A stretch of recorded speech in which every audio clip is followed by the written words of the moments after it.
And so far, I'm the only one here. It's Father's Day. They're all with their fathers. Mm-hmm. Spreading COVID.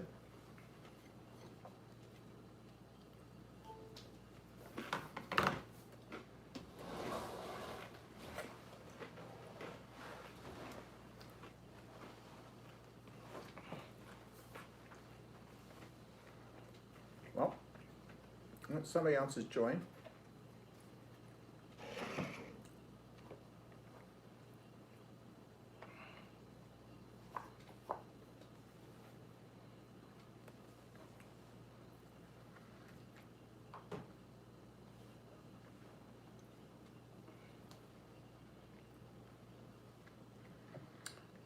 Well, we'll see who's coming to join us.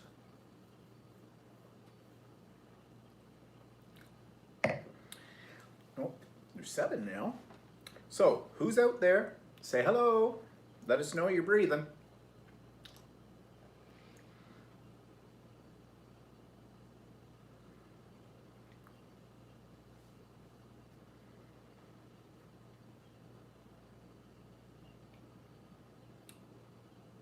The silent ones have all joined today. Oh, there we go. Aunt B's here. Hi, Aunt B.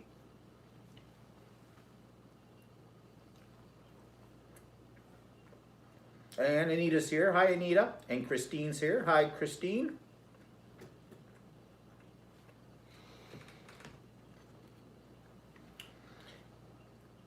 And we're getting a few more in here, so we'll just give everybody another couple of seconds or so to get themselves in here, and we can begin.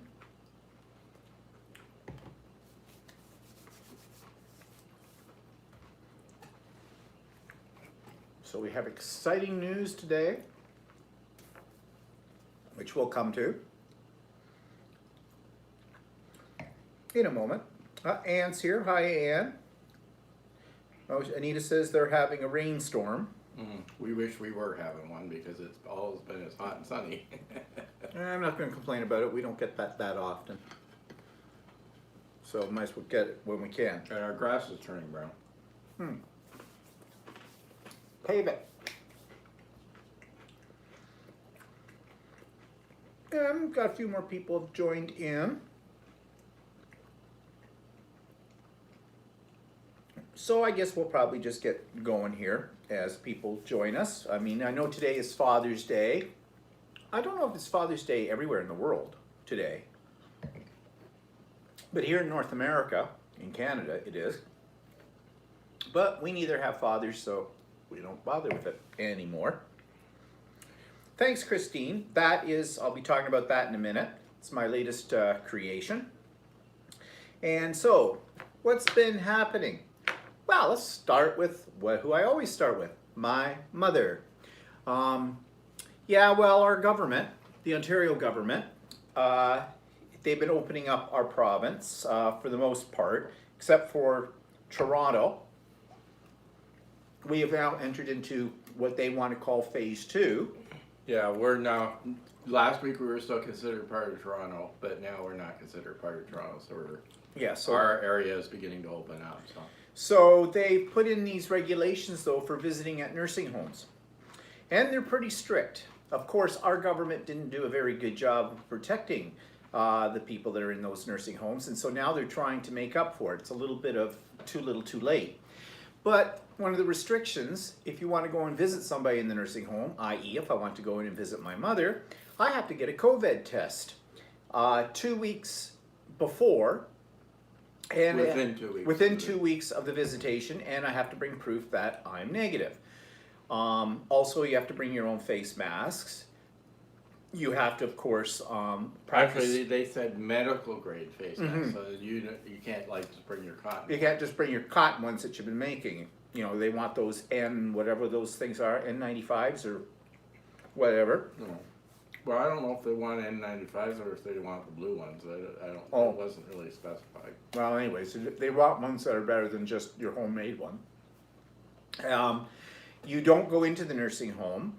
They'll bring the loved one out to a area outside, unless the weather's bad, then that's over with. Of course, you have to practice social distancing from them and the whole bit. Visits are limited to 30 minutes, and you have to phone and make arrangements for a time. If you don't show up on time, then your time is forfeited and you have to rebook. And at one point, it almost looked like you had to, every time you make arrangements to visit, you had to prove again that you've had a test within 2 weeks of that visit, which seems excessive, but I get it. But basically, they have made it almost impossible to go and visit somebody. So I think what they're doing is they're weeding out the people who, you know, don't really need to go there yet. And they're putting in, maybe someone's got someone there that's, you know, sad to say, but is on death's doorstep kind of a thing. So needless to say, I gave my sister a call to see if she got this information, and she had, and I said, so I want to make sure we're on the same page. We have decided that we are not going to make a point right now of going over and visiting my mother. And well, you can still talk to her on the phone, so. When she picks up. Yeah. So I did talk to my mother the other day, let her know about these new regulations, and she didn't seem to be too worried about it. So if she's not too worried about it, we're not going to get too worried about it, and we'll wait till they open it up a little bit better or easier, which could be a while yet. But, you know, I get what they're doing, because half of the deaths in Ontario have been, actually more than half of them, have been from people who live in long-term care residence homes. So, yeah. And one thing that the COVID crisis has done is really shed the light on long-term care facilities in our province and how badly they're in need of better government support, inspection, the whole bit. So, that's if there's a good thing coming out of that, that's probably a good thing. So anyways. New person, Jenny E. Jenny E.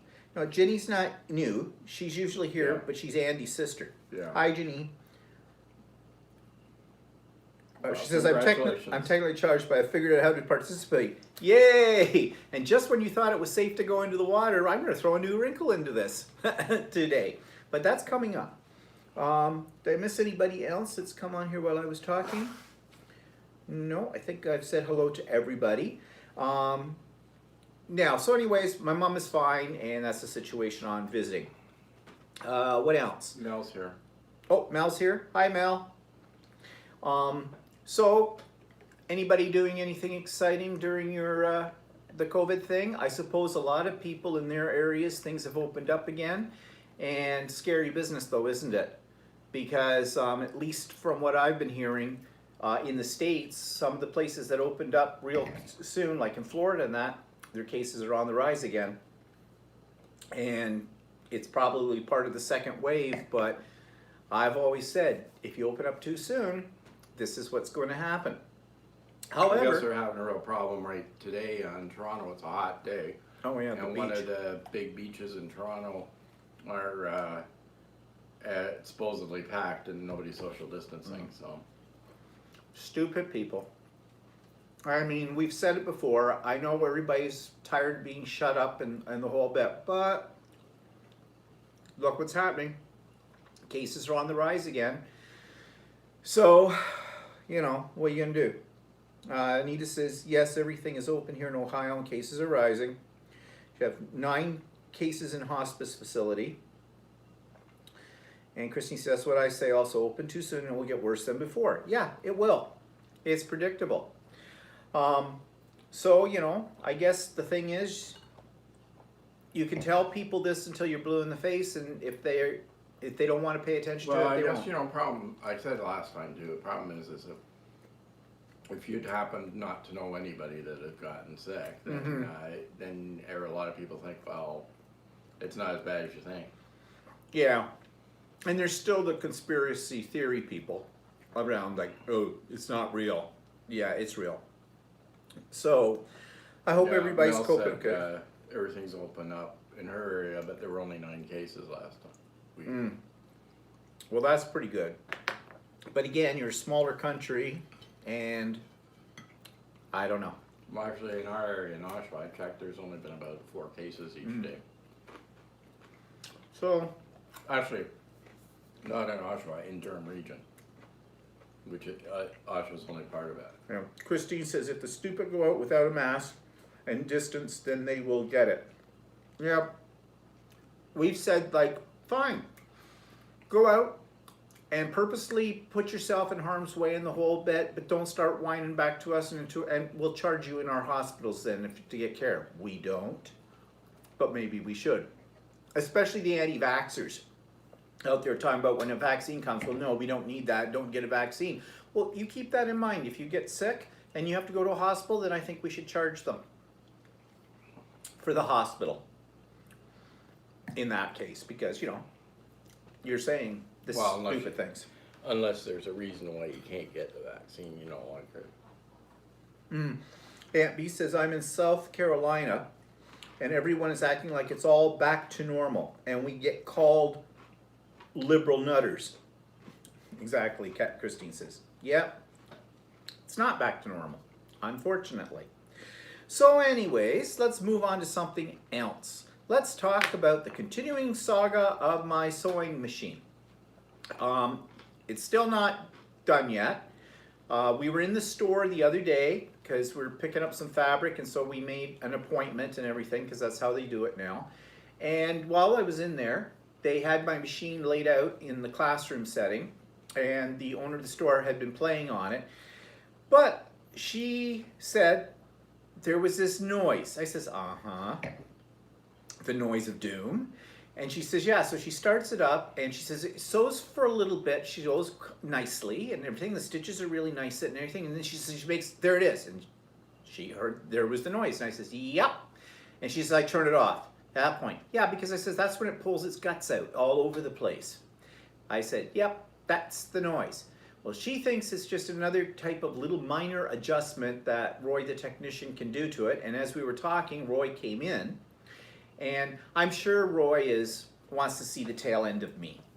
I mean, I haven't been bugging them about it. I have the loaner machine. I've been using it, and it's been working fine. I still think there's something wrong with the embroidery unit. Yeah, well, we mentioned that to her, but that went on. Yeah. That seemed to have just been out there. So I don't know. So anyways, I'm still working on the other machine, and it's working fine. So there we go. And so behind me, you see the diamond quilt, it's called. Although I realized I just spelled that wrong when I put it on my notes. I called it diamond, but it's the diamond quilt. This was a scrap challenge from the Quilter's Way. You've heard me talk about it before. The lady out west, Kim Jameson Hurst, who runs that site. It's a paid site. And we did what she called Wrangle Your Scraps challenge, which was try to get a hold on our scraps, get them organized. And it was actually pretty good. I got a few things organized, but I have so many scraps, and it's still going to take forever. But one of the things to do with the scraps was to make this quilt. So this quilt is basically what they call paper foundation piecing. You have a piece of paper behind it, you lay the strips down, and you sew them across, and then you pull the paper off and you put it together. You don't have to match up any seams or anything like that. So, you know, if you get up real close to it, you'll see that like these X's from a distance look like they're perfectly aligned, but they're not.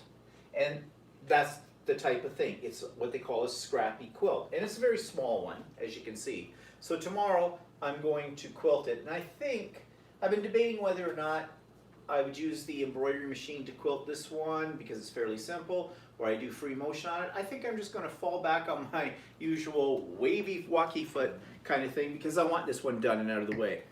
I have plenty of other quilts to practice on hanging up downstairs that need to be all quilted. But it's pretty, you know, and something like this is very fast to make and makes a good charity quilt or something like that, or a quickie gift for somebody, and it uses up some of your scraps. So it's not like you have to go out and buy more fabric, although we did. Well, I did. So I bought a little bit, but he bought a lot. Well, I intended to buy lots, but I swear this week we have spent in the quilt store between the two of us and another thing that we bought that we'll talk about in a minute, $2,000. I spent $700 on fabric. on the one day. And well, we basically are paying the employees that she has there. So no wonder we get the royal treatment when we go into that place, because we practically own it with what we've paid. But, you know, you can't take it with you. Money, that is. Fabric, I tend to take it with me. Let's see, what are people saying? Beautiful colors. What we got. Thank you all for the kind comments about the quilt. Yeah, Anita, it was ouch. But I have a little fun that I add to all the time. I know it sounds like a lot of money. Well, it is a lot of money. But I'm not in debt or anything like that for it. It's all been planned for, so it's what its purpose was. So. Oh yeah, we've been saving a lot of money eating indoors, not in. going to restaurants, and not that we spent that much at restaurants. But no, but I mean, any restaurants add up. Well, geez, yesterday we went through the drive-through at McDonald's. Again. And you had a quarter pounder with cheese, I had 2 cheeseburgers, and we both had a medium order of fries. It was $18.25. And no drinks. That was all, because we were in the drive-through, we were coming home. $18.25. I remember when I was a teenager, and they opened up the first McDonald's in our area, you could get a cheeseburger for like 20 cents. You get a cheeseburger, what'd you say you got the other day? For $1 you were getting when you were a kid? I used to get a cheeseburger, just a regular small cheeseburger, a small fries, and a milk for $1. And why'd you get milk? Because it was cheaper than pop, or cheaper than soda. Oh, I thought you were just one of those kind of nerdy little No, kids. because what happened was one of the kids I hung around with got that, and he said, well, if you get that combination, it was $1 even. Oh. If you got it with Coke or something, I think it was $1.10. Why, that 10 cents would have bought you half a cheeseburger on that. Oh, Anita says, how's your shirt coming? It's coming. Get it and show what you're doing with that. I still have to do the collar, and I put the sleeves in, but I have to still do the collar. So while he's getting the shirt, the other thing that we bought that really racked us up, but I had it on order, is a software program for my embroidery machine called Artistic Digitizer. And it allows you to design your own embroidery patterns. And we've been playing with it since we picked it up on Friday. And it's got a bit of a learning curve to it, but it's phenomenal what you can do with it. We stitched out a Mickey Mouse that we found like a drawing for kind of a thing, and converted it and the whole bit. And there's some fussing with it you have to do. But that's what costs the most, because it's a $1,000 program. Doesn't look like much yet. But the sleeves are in, but it's not, the sides aren't sewn together yet, so I have to do that. That's tomorrow, that sort of thing. But the sleeves are in, and the front's done. I have a pocket there. But yeah, tomorrow I think it's either sleeves tomorrow or collar. We still have the collar and the sleeves to finish. Hi, Andy. Your sister beat you here. Yeah, so that's his second shirt. Nita says Burger Chef was her high school hangout in the day. Yeah. Burger Chef. We had a Burger Chef around, didn't we? I never heard of that. I thought I'd heard of Burger Chef. I don't think we've ever had a Burger Chef. Maybe not. Maybe it was one time when we went to the States or something, so I don't know. Mel says, beautiful fabric, interesting to see how it looks when ready. And Aunt B says, it's so much easier to put sleeves in before the side seams are sewn.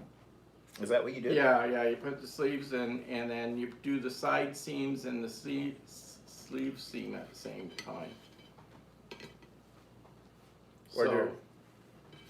So yeah, and then we still have the collar to do and the buttons, and I haven't decided what to do for buttons yet. The guy that's teaching the class wants to put snaps in, but I'm not sure if I like snaps on that shirt. So I have snaps, but I haven't decided whether to do it or not. Aunt B, setting in sleeves sucks. Yes, I was not happy. During the class last week, the one sleeve, I had a hell of a time getting it in. And the second sleeve I didn't have any problem with, but the one sleeve, oh, I ripped it out so many times, it's not. Oh, I know, you were cursing and swearing, yeah. And every time I fixed one thing, something else went wrong. Mm. I'd get tucks and I got all kinds of other things. Oh, so you're not perfect. Well, Of course, it's perfect now, because you made it perfect. I still have to finish the seam on the sleeve a little bit. Anita's making a shirt. She says she cut it out this week, so sewing's coming up next week. And her top is sleeveless. Oh, cheater. Yeah, you see that? We can't do that with men's shirts because then they become known as wife beaters. And that's not good. Okay, so that was all our stuff on sewing. And Walter's working on his shirt, so we see that. Okay, so update on our other continuing saga of trying to get our money back out of the river cruise trip that was canceled. So we got a thing from the company, from the insurance part of it, saying, of course, no, because we canceled the cruise, they're not giving us any money back. But we're not taking no for an answer right at the moment. We have sat down and I composed a letter, and Walter has added to it. I haven't seen that version of it yet. Yeah, I could give it to you later. Mm-hmm. And basically, we're taking it to the next level with this because It's easy for them to just say, okay, we're not giving it to you. Because and if you just take that, it was a one-line thing. No, you can't get any buy. You canceled it. Well, no. Oh, and the company offered us a cruise credit. Well, I wrote a thing about why that wasn't acceptable. Because one, the cruise credit, we don't know when we would be able to take a cruise again. The cruise credit does not cover 100% of a future cruise. They give you a percentage, but they're going to be putting up their prices for darn sure. So you're still going to have to pay even more. If this company's still in business when that time comes, if we're still alive when that comes around. And so I put a lot of this stuff in a more formal explanation about this. We are supposed to be getting 50% of our fee back by the terms of the contract with the cruise company. But of course, that takes a lot of time, and they said it would be at least 8 weeks. we're at about 7 weeks, depending on where you count from. So at the end of next week would be in 8 weeks, and I checked with the bank on, because it has to go on my old credit card, and I don't have access to my old credit card. So I have to phone the bank to find out if there's a balance on it. And I phoned the bank on Friday, and there's no credit yet there. So we sit, we wait, and well, it's a lot of money to lose, and we're not prepared to lose it. So we are going to go down fighting with this. Yes, for sure, Anita. It is a frustrating event for sure. It's also gouging. It's criminal. And, yeah, I know. I paid $900 for the insurance too, on top of everything else. So Well, I thought we were going to pay $800. $895. Oh, God. Yeah, for what? Apparently, the insurance company, too, is we are entitled for them, if they refuse a claim, to give us a very detailed explanation of why. And you can bet we'll be holding them to that, too. They're not going to be happy with us. Best thing for them to do is give us our money. Save them a lot of heartache in the long run, because Insurance companies like to take your money, but they don't want to give it back. yeah, that's the problem. So, anyways, that's the update on that. So, we were talking about phase 1 opening up and now phase 2.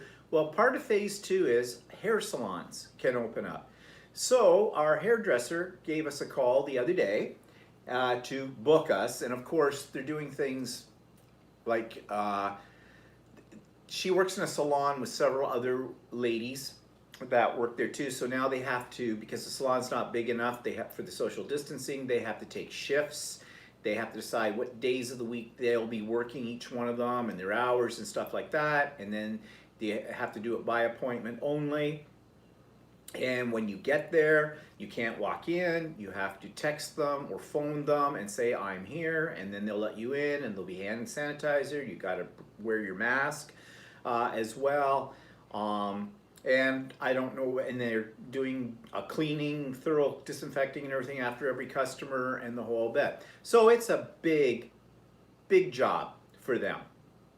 And so she says, I can, this was on Thursday, I think she called me. She says, so I can book you in for Wednesday. And I went, oh, well, that's okay. Wednesday next week then. No, Wednesday, July the 9th.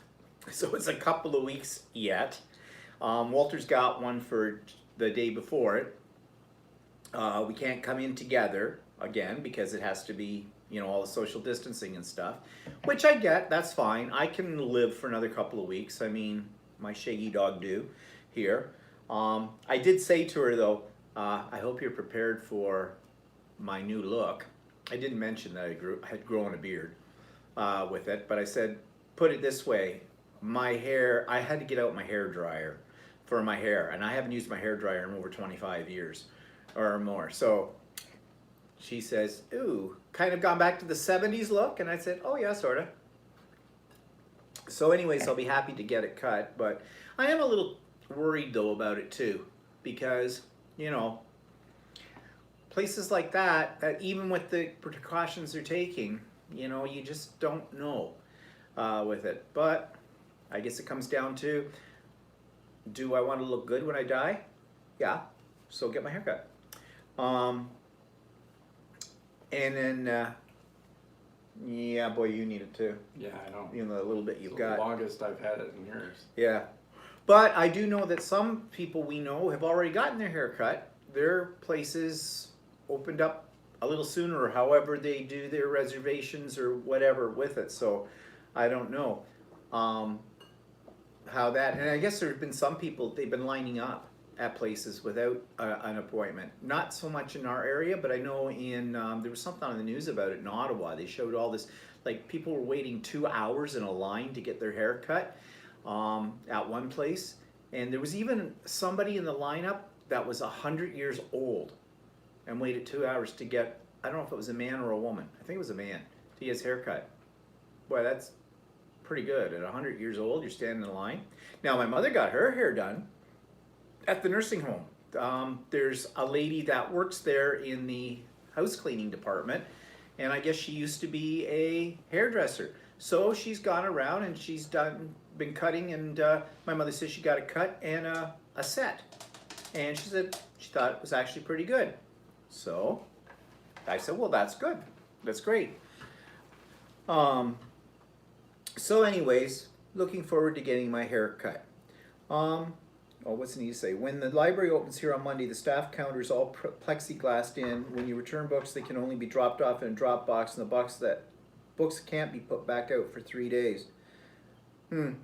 Yeah, I heard that's what they're doing in some of the libraries in Toronto, and I imagine the same thing goes for out here as well. And Aunt B says, I took my husband's clippers to my own hair. Perfect cut for summer.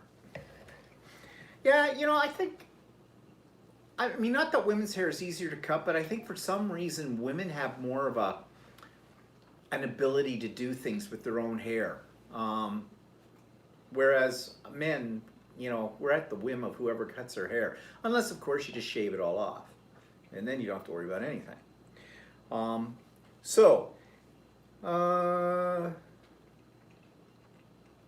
What else?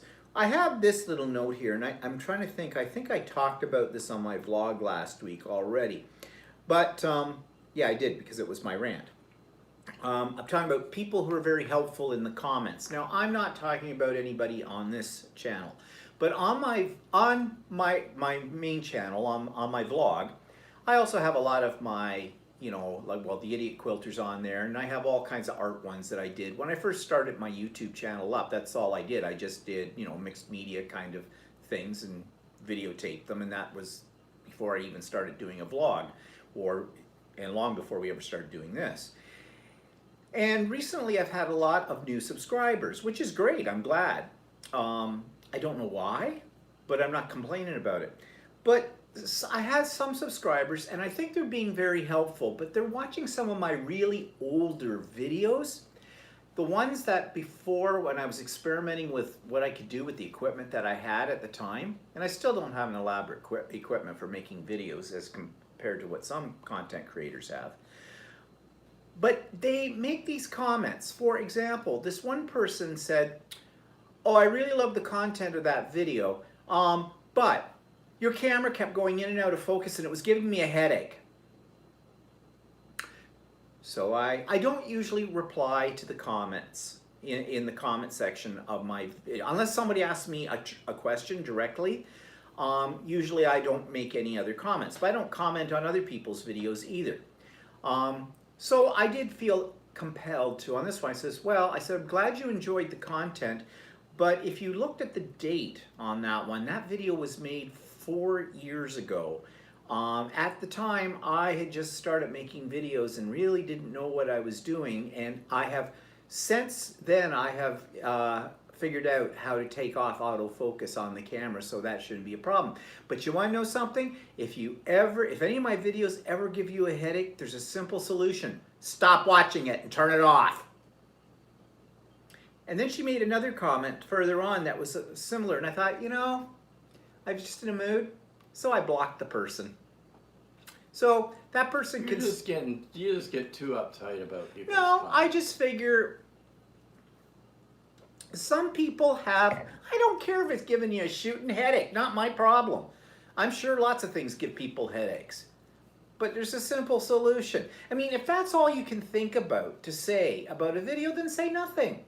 Leave it. You know, I've watched many videos where the sound has sucked, where the quality of the video has sucked. I don't write a comment about it. I just figure the person's just learning or whatever, and just leave it. If it's really annoying to me, I'll just turn it off and go to something else. It's not a biggie. But this person was making some other comments too that were like, yeah, I don't need it. You know, so bye-bye. Actually, all I did was I blocked them so they can't write comments. They can still watch the videos, but they won't be able to make any comments about it. So yeah, I'm a nasty prick. Okay, what do you want? My channel, as I've said before, my channel, my rules. Simple as that. So anyways, so I did a whole vlog or rant about that kind of thing because, you know, content creators, it's a hobby. Now, for some, it's a business, yes. But they're usually the ones that have very professional looking videos too. They buy really expensive equipment. They do hours and hours of editing. You know, if you've watched my stuff, I don't edit. Maybe I should, but that takes all the fun out of doing it. And that's what it's all about. It's fun, and if someone gets something out of it along the way that is helpful to them, bonus, all right? So that's fine. But content creators put their heart and soul into what they're putting up there. I mean, really, it's a personal kind of thing. You're putting yourself out there. So to have people cut you, all right, and criticize you, no, I mean, constructive criticism is good. I have nothing against that. And some people write comments to help me out with stuff. Like, you know, I don't remember what a technique name or something is. Oh, I think that's called, that's great, wonderful. And other people will see that comment and will benefit from that information as well. But because it's giving you a headache, or because you're not quite centered in the video, or something like that, well, get a life. That's all I can say. Just get a life. If that's all you have to complain about in your world, I guess you have a really great life. There's bigger things out there. So I just thought I'd share that. Anita says, best thing to do, Stephen, I can't even begin to tell you how many people I've unfollowed on Facebook.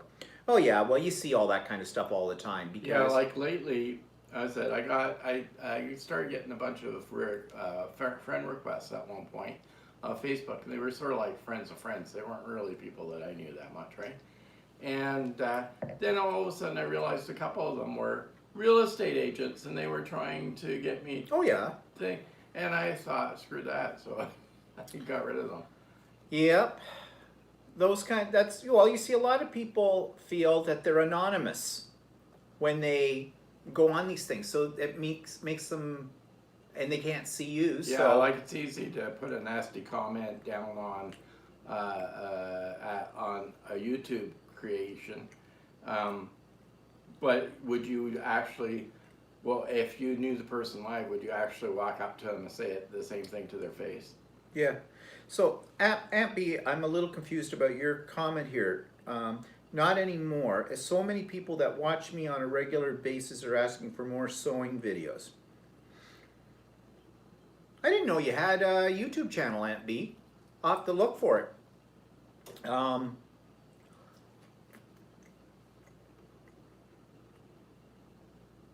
So not anymore. That's the part I don't understand. Anyways, good. I'm glad that you're getting more requests. That's good. Okay, so, they may not be perfect videos, but I've been sewing since I was 9 years old. Not a professional sewer, but I do know the basics. Yeah, well, there's not very many people on YouTube that are experts, you know. But the thing is, and I think I said this last week, when you put something up on YouTube, you suddenly take on an air of authority because you have put this on YouTube. And so people who are looking for this kind of information and whatnot figure if you've got a video about it, you must know what you're doing. Usually I start most of my videos, especially my Idiot Quilter ones, and why I call it the Idiot Quilter is I don't know what I'm doing. And I always share my mistakes too with people. And I know many people out there say, you should never do that. Never show your mistakes in that. Well, why not? That's how people learn. And I appreciate it when I see a YouTube video where somebody's doing a technique and you go, oh, okay, I thought that might work, but that didn't work, and here's how I got around the problem. I think that's great. It also makes them seem a little bit more human as well. But anyways, I just brought that up just because it was still bugging me a little bit. So, let's move on. Before we get to the main thing that I want to discuss today, what are we watching? Well, we started the second season of The Purge, which is on Prime. And I think, did we talk about this last week? Yeah, I think we did. I think we did, yeah. Well, actually, I didn't think they took this off. Actually, the second season's a little different. It's a little different from the first season, but we've only watched 1 or 2 episodes of it. Yeah. So, but I kind of like it. We haven't seen any real movies lately, like on TV or anything. Somebody recommended, now did I talk about this last week? Someone recommended a YouTube channel that has a British, a BBC game show on it called Would I Lie to You? And because I was mentioning those other ones that we watch a lot, like Taskmaster and QI. And actually this one's really good too. It's made up of comedians, and they basically have to figure out who's telling the lie about a given subject or whatever. But it's actually very, very creative and very entertaining. I love BBC stuff. They always have good stuff on BBC. B's Creation's been watching the Great British Bake Off. Yeah, I've heard of it. I've never watched it at all. I've watched a few of those type of baking shows before. They can be entertaining at times. There was one we used to watch when we were in Australia. What was that called? It was a cooking show. My Kitchen Rules. Oh, My Kitchen Rules. But it was all a bunch of people who were in competition. They put together dinner parties on a theme and stuff like that. It was really quite entertaining. However, you could tell it's sort of scripted. Oh yeah, it's more scripted because you got all these couples that are beating each other up kind of a thing verbally and being insulting and saying things behind their back and all this kind of stuff. It's sort of like a soap opera thing, but that's what made it entertaining, I guess. Yes, it does be. And we saw this, how did that get down there? That's not what I'm reading. That was a movie. That should have been up there. The Vast of the Night. I think I did talk about that last week. That's that one with the aliens kind of a thing in a Yeah. 50 setting. It's a weird little movie. So I'm just, A low budget one. yeah, I think I talked about these things last week, and Oh, for yeah. some reason they got left over on it. And what's cooking? Did you cook anything exciting this Not week? really. You need to make more bread. And I I haven't bought done some that. expensive meat at Costco. Oh yeah, we went to Costco, because we buy our meat there. We usually buy a big slab of, well, this time it was a big slab of what? Strip loin. Strip loin, and then Walter cuts it into steaks. We have bought a big slab of beef tenderloin as well, and had filet mignon. And their meat is AAA Albertan beef, Alberta beef, which is very, very, very good beef. And it's expensive, but usually at Costco, it's still expensive, but not bad, except for this year. Whoa, the slab of meat we bought was how much?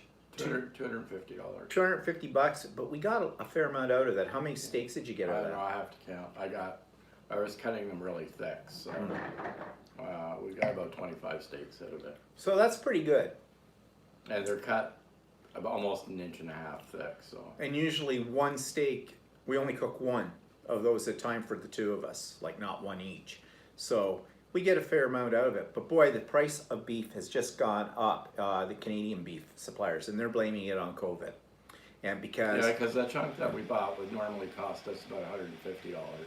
yeah. And this time it was $100 more. But of course, Anthony says meat prices are crazy. Yeah, if we bought the same quality of beef in our grocery store, well, one, we couldn't have gotten a big slab like this. But to buy the equivalent amount, like, what was it, a pound? Well, we used to buy it by the kilogram, so it was $35 a kilogram. So if by pound, I would have to figure that out. Anyway, and the grocery store was over $45 for the same size piece. So even though it was an expensive outlay, it was still cheaper than trying to buy it at the grocery store. So It would have been about $16 a pound. yeah. B says she needs to make an apple pie. Told my hubby I would make one for him on Father's Day, but it's so hot I don't want to heat the house up. My favorite food group, pie.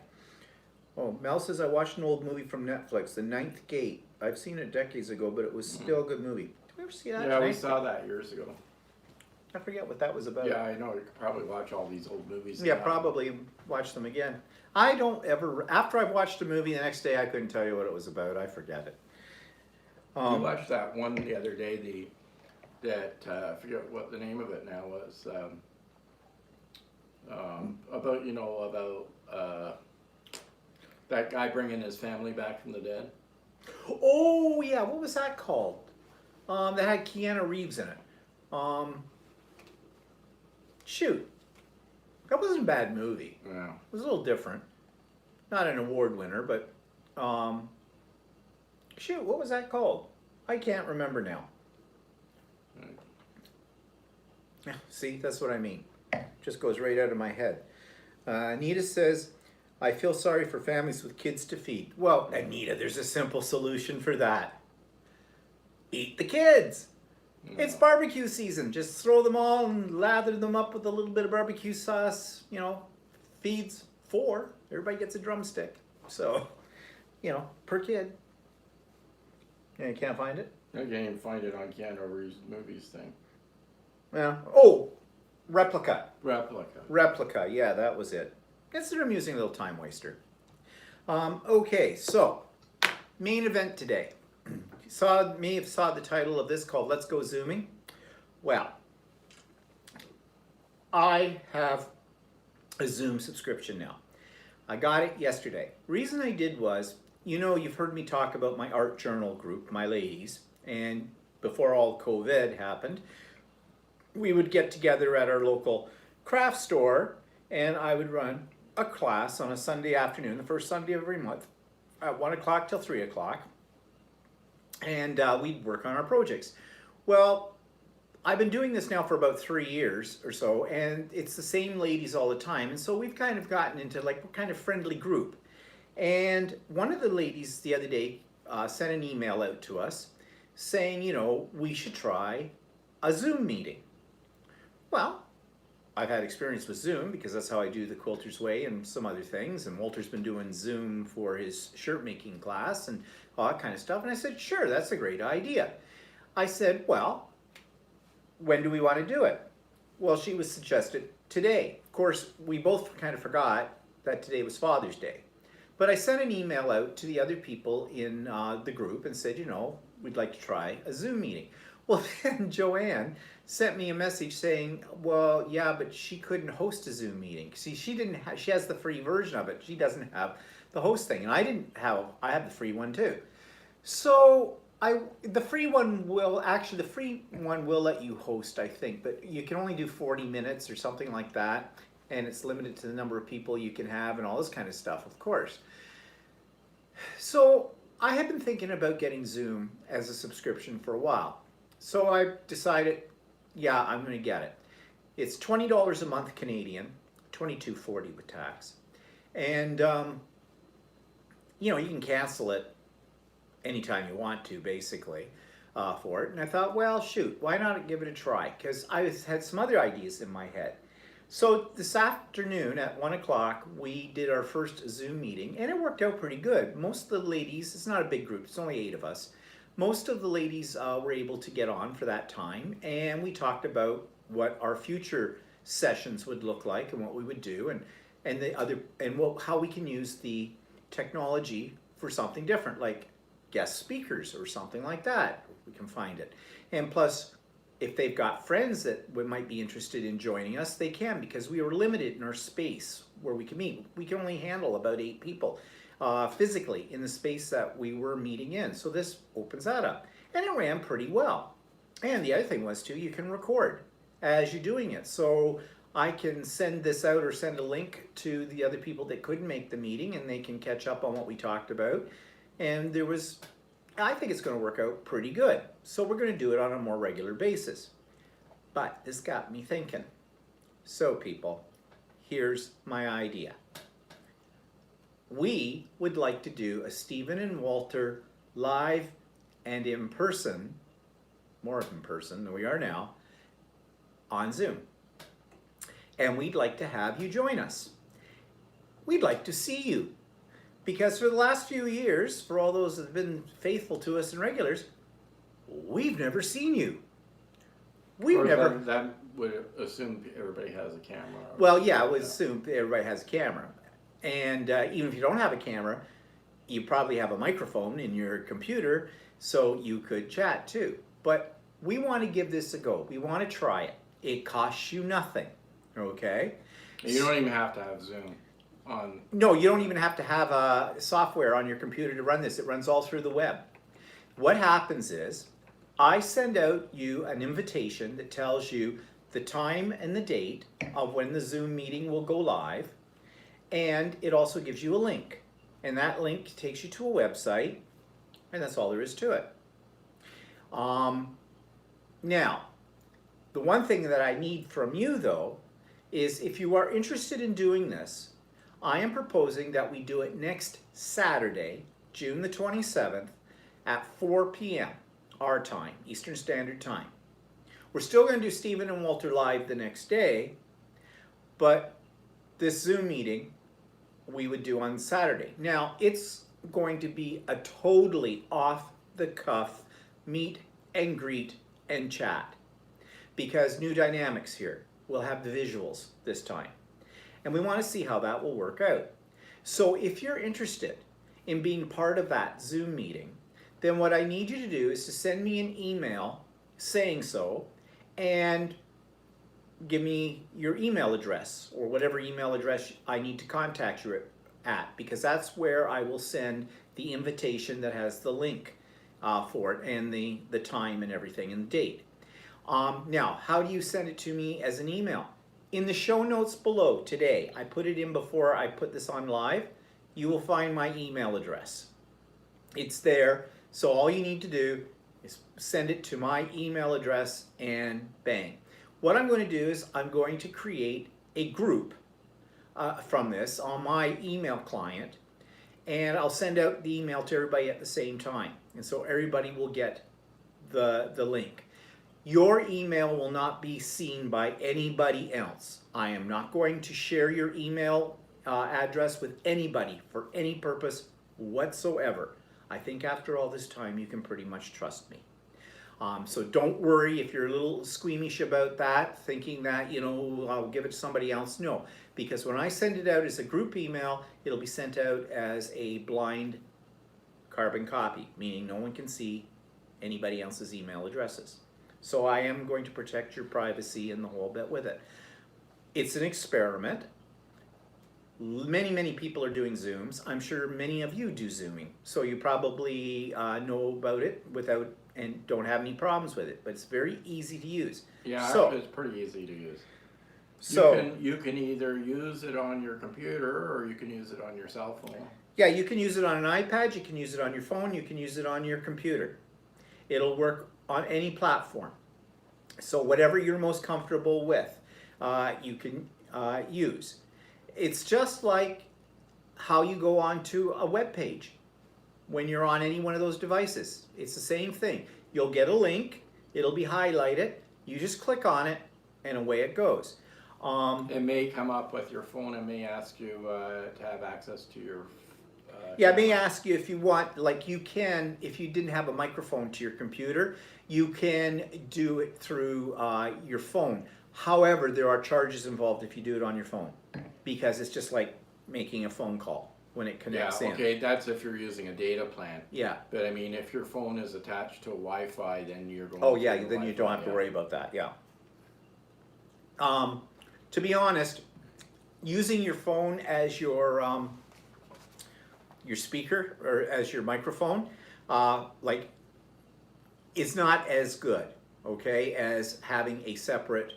Well, mind you, Brendan does his on his phone. Oh, does he? It's fine. Oh. Well, I would have thought, because we have a lady in our guild that she uses the phone, and it's a little. It depends, I guess, what kind of phone. I guess. But anyways, it's very easy to use. We're kind of just doing it as an experiment and see how it goes. And if it works, it works. If it doesn't, it doesn't. We want to be able to put a face to a name after all this time. It might be more interesting, like right now we're looking at ourselves, okay? It would be more interesting to look at you. What I've found with the short class, it's not as good as being completely live with people in a class, but it suddenly becomes really social, because it's like you're in a room with all these people. And I mean, it's a virtual room, and you see everybody's face, but you all can sort of talk to each other and stuff like that. Yeah, it's much more social. So, you know, you might want to have a drink with you, a beverage of some sort, hot, cold, or in between. And the other thing I'm thinking of is just the start. You know how we do Art Attack every now and then? Well, the reason we don't do Art Attack very often is because of the technology for us in our setup. It's very awkward to set the camera up in the way that we do it and to do the art and to get it all in. But if you did it by a Zoom, it would be so much easier. For example, today I was running two web cameras at the same time on the Zoom meeting we had, and I could switch between the two. I do not have the ability to switch between two different devices when I'm doing a YouTube Live. Now, there are ways that can be done, but it involves a certain specialized equipment that basically I'm not putting money out for, because that's money I could be using for fabric. But with the Zoom, I can use a couple of cameras. So I'm thinking if we do an Art Attack, we can have two cameras, one showing what we're doing, and the other one I can switch back and forth when we want to look at you and talk to you at the same time. Plus, you can sit there and say, oh, Steve, can you show me that again? Can you hold that up? That kind of thing. It's more interactive than this right now that we're doing, okay? So I hope you will think about it and want to do it. Now, if we're going to do this, and we are, next Saturday, I need to be able to send you out the invitation at least the day before, on the Friday. So that means I need your contact information, just your email address, that's all I need, before then.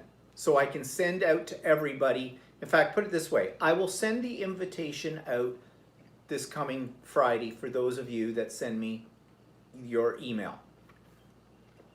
And if your plans change and you've said you're going to be there but you can't make it for some reason, no big deal. That's fine. Okay? It's very loose. All right? And as I said, I don't know what we'll talk about. Well, I know what we're going to talk about.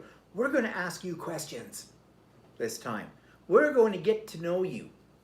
Maybe that scares you. I don't know. But I think most of you that have been on here for the length of time you've been on here, you know us now. You know that we're not going to do anything that's going to put you in harm's way in any form of it, so you can trust us. I mean, we're trusting you. I'm trusting you by giving you my email address. So the email address is in the show notes below the video. So when the video goes up onto YouTube, actually you probably see it right now. I don't know. I don't have, or do I have that ability? Yes, I do. Right in the show notes below, hit the little arrow that drops down the menu thing. It says, if you wish to become part of our Zoom get-together on Saturday, June the 27th, 2020, email me at, and there's my email address, and be sure to include your email address so we can send you an invitation. Hope you can join us then. So there it is. So what's your thoughts? Initial reactions? Nobody's talking to us. Okay, I've scared everybody away. That's what it is. No one wants to do this. And yeah, so. Oh, Aunt B's already sent hers. Okay, great. And so yay, there'll be 3 of us. I hope more. Mel says maybe. Now I do realize too that time zones are a bit of a problem with this. Okay, I get that. Bonnie just joined us. Oh, hi, Bonnie. Oh, Bonnie, we're doing a Zoom meeting next Saturday, 4 p.m. Eastern Standard Time. If you want to be part of it, send me your email address so I can send you the invitation with the link. And my email address is in the show notes here for this video. Yes, Anita, I've already got yours, so not to worry because you sent me one already. Anita was the first, people. So, and yeah, I've got it all there, so thank you. Oh, and Andy says she wants to be. That would be great. So, if you want to be part of it, once again, send me your email to my email by Friday. Because let's put it by noon. Wait, that's too difficult with everybody. Send it to me by Friday. If you're in Australia, I'll get it the day Mel before. says voice only, no video. Okay, well that's up to you if you want to turn on your video or not, okay? That's fine. It's whatever. It would be lovely to hear your voice, even that. More lovely to see your faces, maybe. I don't know. Geez, Mel, you could put on some of that cold cream or whatever, you know, night mask and the whole bit and scare the bejesus out of us. Mel says, if you can understand my poor English. Your poor English. I don't think it'll be a problem. I had immigrant families and family, and I grew up with people speaking poor English to me. Yeah. Your 1600 is my 2100 in UK. Yeah. So, yeah, so it's late for you, Anne. I know that. But it doesn't matter what time I would put it on. There would be somebody that, because of the time zones, that's the problem we have in this world. So, you know, I understand that. I mean, if you can't join in because of that, or, I mean, we'll miss you, but if you can't join in because of the time zone, or you've got something on at that time, or whatever, that's okay. I'm not going to take it personally. Mel said she can start teaching Finnish to us. Oh, okay. That sounds okay. Yeah, sure. Yeah. Can- Then we can go ahead. Can you tell us all the swear words? Yeah. I was going to say, but this isn't Finnish, it's Swedish. I said, then we can go to IKEA and understand what a Blukenflackern is. Yeah, Or, that's IKEA's not. Yeah, Finnish. I know, it's not Finnish. I'm not Finnish. I'm still eating. No, there's a joke in there. Okay, so what else to talk about? Nothing. I hope we have something to talk about when we do the Zoom thing. Well, the other thing about doing the Zoom too is I can put on a little quilt show. I mean, I can do it here, but it's more awkward here. Because what I'm planning to do is, we have, how big's our screen on our TV downstairs? 65 inches. We have a 65-inch television screen in our rec room. And what I'll do is I'll be putting you all up on that screen. And so we'll be able to see you really well. And it also gives us more space if we do it down in the rec room. So if there's things I want to show you or whatever, we can do. So like I said, it's an experiment. I mean, people do it all the time. So it isn't anything revolutionary, but I just thought it might be fun. One of the most difficult languages in the world for English-speaking people. Finnish, I mean. Oh, for Finnish, you mean Finnish is harder than English, or English is harder than Finnish? To me, all languages are hard. And Ampy goes, oh dear Lord, with the big screen. It can be fun. Bring a cocktail. Well, you know, in my when I do the Zoom meeting for my shirt, in my office I have my computer hooked up to a 40-inch screen, and that's how I used to. But he's sitting this far away from it, Yeah, like I there's know. the screen's right Well, there.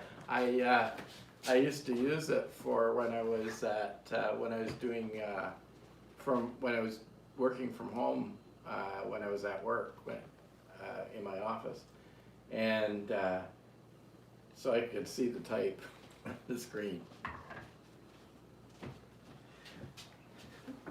But I'm also experimenting with this. I'm knocking my quilt off the fridge. Because I am seriously thinking about... I never heard that about Finnish. What? It being the 5th most difficult language to learn. Oh. Chinese and Japanese and stuff. I find all languages difficult. I just have no heart for languages. Only languages I know are English and Dutch. And I can pick a few words out of other languages that are Germanic, like German and that. and French. And French. But not much French. No. We know a tiny bit of French. We know riboflavin, le filament, whatever is on the side of a cereal box. Riz rice. Riz rice, yeah. Yeah, here's a little side story talking about languages. Our in Canada, all our packaging is got French and English on it. So years ago when I was a kid, my mother had this friend who was telling her one day about this new rice she bought. And she says, it's really good rice. And my mother says, oh, well, what's it called? She says, well, it's Riz rice. And my mother says, Riz rice? She'd never heard of that. She says, oh yeah, it's in the grocery store, it's everywhere. You can find it. It comes in all kinds of different types. You know, different kinds. Riz rice. So my mother went looking for Riz rice. Riz is French for rice. This lady had been reading the French side of the packaging, and she thought it was what they called the rice. I have to, if I do remember correctly, this friend of my mother's was not the brightest, you know, sharpest tool in the shed either. But so for years, when we were growing up, we would call the rice, go, is that Riz rice, Mom? Did you get Riz rice? We're kind of nasty when it comes to things like that. So anyways, that was funny with it. But back to the thing about the Zoom meetings too. And what I'm saying is, I'm thinking about, I'm just not sure how to get the word out there, only through the people that are my subscribers, of maybe running some little classes on different things over time, depending on how this all works out. or if people want it, you know, demos on something or other that they think I might be able to demo. Sometimes it just makes it easier if you're doing it live and you can have the feedback. The live portion of YouTube is not as good for many reasons. It's like I said, you don't have the visual except what you see right now, but we can't see anything else. So like in Walter's class, if Actually, what happens is in Zoom, what you can do is whoever's speaking or whatever, you can click on the picture, and it would they call it pin it or something, and you can make it into a bigger picture, so it's more prominent to what you're doing. So the one with a teacher in it is my main picture that I see, and that I've got clicked on, and all the other people are sort of aligned around them, and you see their faces. And you can mute yourself too, so that you don't have to, your voice doesn't necessarily have to come over all the time or whatever. you can also set it up in something they call speaker view, which means when who's ever talking, their picture becomes the biggest one in the group. So if someone's demonstrating something or trying to point something else, like today when I was doing my Zoom meeting with my art journaling girls, they a couple of them had some things they wanted to show that they had been working on. So when they started to talk, on my end, the picture became the biggest one and in the center, and it was easier to see than the little pictures of people around. So you can set it up that way. There's several different ways, and it's just a toggle button that you can see everybody or who you want to see, who you don't want to see, that kind of stuff. You can mute your speaker or your microphone too. Like for example, when I do the Quilter's Way, my subscription group for quilting, what the host does with it is she puts us on mute at the very beginning. All of us are on mute because the host can override the other people's visual and audible settings. And she does that because she starts off by giving us some information and some instruction. And what she was finding was people were jumping in and talking, and you couldn't hear anybody because there's a delay, and then two people start talking at the same time. So she just put it on mute so she could get out what she wanted, and then she opened it up. And what she does is she goes through with everybody that's on there, asking them what they're currently working on and that kind of stuff, and she'll unmute their microphone so they can talk, but the rest of us are muted. Also, some people have children. And you know, kids, they just come running in when you're on a Zoom kind of a thing, and that's background noise. Or someone's got their dishwasher running or something like that. Or in the case of the sewing ones, it'll pick up your sewing machine sound. So the host can mute it, or you can mute it. So it doesn't interrupt with it. So you have a fair amount of control one way or the other. There's also a chat mode in it, so it's kind of like this. You can type while people are talking as well. It's a pretty powerful little program and pretty easy to use. The other thing I was going to say about it too, as an example, and I just lost my train of thought, went right off the track. Well, there's a lot of the people in my sewing class are not very technology oriented, and they all can use it without haven't had any issues with using it. So if you're a little technology, if you have some technology problems, if you can use YouTube, you can use the Zoom. You can use Zoom, no problem. Yeah. You're talking about some Acorn product. Yeah, that's the pressing stuff. Bonnie says I ordered the Acorn product you recommend. Yeah, I was talking about the Acorn product, not on here. I was talking on my latest edition of the Idiot Quilter. And what Bonnie's talking about is it's a product that's made here in Canada. And it is excellent if you're a quilter for piecing, because it's a spray that you just apply to seams that you're trying to press down and they don't want. Well, you don't have to use it for quilting. You could use it for like shirt making or stuff like that. You spray this on, and instantly, as soon as the iron touches it, flattens it right out. It's great for that. Doesn't leave any residue or anything on it. And they have a glue as well that is activated with the heat of your iron. And so when you're trying to get, this is especially for quilters, when you're trying to get your seams to match up, and usually you pin them, well, you don't need pins with this. You put a couple of dots of this glue on either side of the seam, match it up, hit it with an iron for a second, bingo, it stays in place. And it's repositionable, and it doesn't leave any residue. And when you wash your quilt or whatever, it's gone. So it is excellent stuff, and it's so good, it is hard to get. So I'm glad, Bonnie, that you're able to order it, because half the time they're sold out in any places that carry it. So much so that I'm really seriously thinking about buying the gallon jug of the pressing stuff, because I really like it. It's good. It's not terribly expensive, but it's not terribly cheap either. Well, So maybe I should go in on it with you. And yeah, well, we'll have to look again to see if I can get it from, I think it was Runaway Quilts that had it. yeah, it's really easy. If you can open an email, you can open a Zoom thing. Oh, so Bonnie, what site did you go on? Did you go to Runaway Quilts for it? She ordered from the shop you talked about. Yeah, that was Runaway Quilts. On. And B says, just jump in and Zoom. Yeah. Yeah, it's not intimidating at all. And if you're having a little problem with it, because I'm the host, I can take certain control and help you out. But like I said today, the one they did this afternoon, half of those people had not ever done a Zoom meeting before. No problems whatsoever. It worked fine.